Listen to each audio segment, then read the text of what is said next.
నమస్తే, welcome to E6 TV. Hyderabad BRK భవన్లో Kaleshwaram project commission ఎదుట మాజీ సీఎం బీఆర్ఎస్ పార్టీ అధినేత కేసీఆర్ విచారణ ముగిసింది. ఆయనను పీసీ ఘోష్ కమిషన్ 50 నిమిషాల పాటు విచారించింది. కాళేశ్వరం ప్రాజెక్టుకు సంబంధించిన పలు ప్రశ్నలు సంధించింది.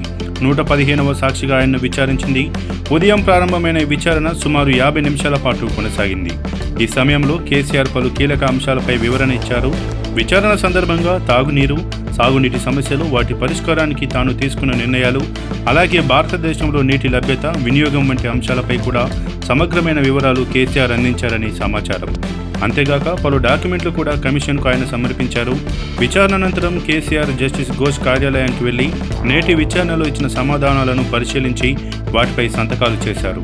ఈ విచారణలో 1-to-1 విధానాన్ని అనుసరించడంపై కొన్ని విమర్శలు వచ్చినా కమిషన్ వర్గాలు దీనిపై స్పందించాయి.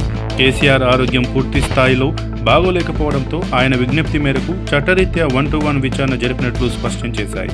విచారణ ముగిసిన తర్వాత కేసీఆర్ సోమాజిగూడ యశోద ఆసుపత్రికి చేరుకున్నారు. అక్కడ ఆసుపత్రిలో చేరిన బీఆర్ఎస్ ఎమ్మెల్సీ పల్లా రాజేశ్వర్ రెడ్డిని పరామర్శించారు.